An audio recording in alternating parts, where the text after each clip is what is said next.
Middle class family से ताल्लुक़ रखने वाला अब्दुल अलीम ख़ान आज एक बहुत बड़ा प्रॉपर्टी टाइकून, सियासतदान और इस्तेहकाम पार्टी का सदर है।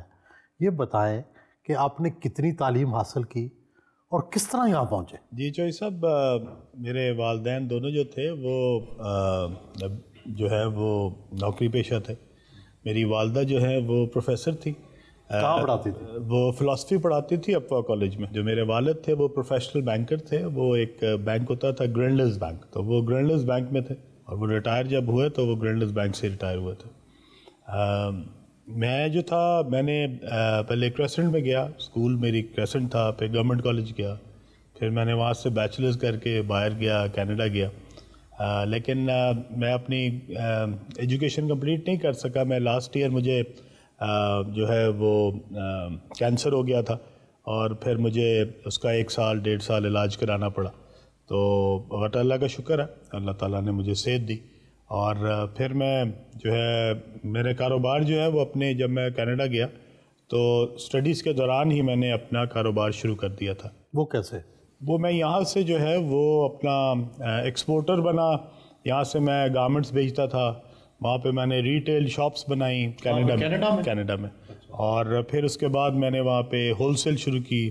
लेकिन जब 1996-97 में मैं बीमार हुआ तो फिर उस वक्त तकरीबन जो कारोबार था वो काफ़ी ख़राब हो गया।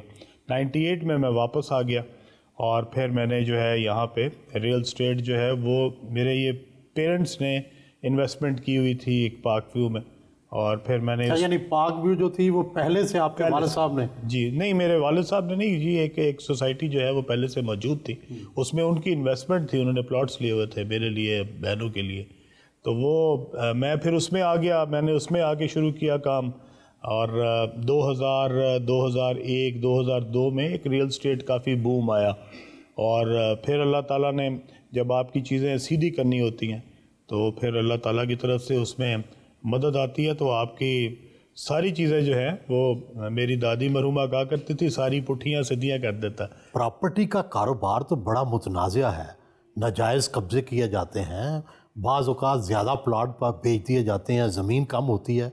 क्या आप भी इन मराहल से गुजरे? मैं जब ये पहली सोसाइटी बना रहा था 99-2000 में, उस वक्त यहाँ पे बहुत सारे सियासतदान हैं जिन्होंने ज़मीनों पे कब्ज़े किए हुए थे। सोसाइटी की ज़मीन थी, पेमेंट ले ली हुई थी, ज़मीन हमारे नाम थी, लेकिन सियासतदानों के कब्ज़े थे। फिर सियासतदानों की पुश्त पनाही के साथ बहुत सारे लोगों के कब्ज़े थे और पीछे उनके वो सियासतदान होते थे।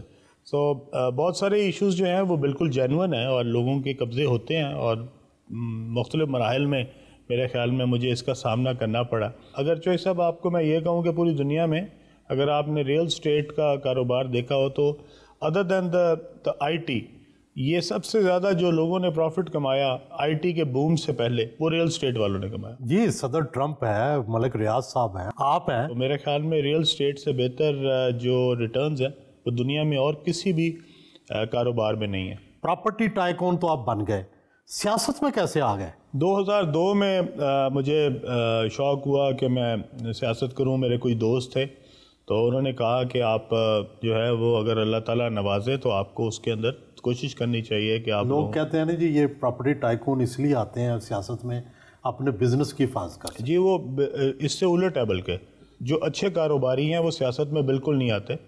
वो सारे सियासतदानों को अपने साथ मिला के रखते हैं। वो हर सियासी जमात का जो लीडर है वो उनके जेब में होता है, पैसे देते हैं। मैं ये नहीं कहना चाहता, सारों के सबके सामने नहीं कहना चाहता। हुकूमत जिसकी भी आए उनकी हुकूमत चलती रहती है।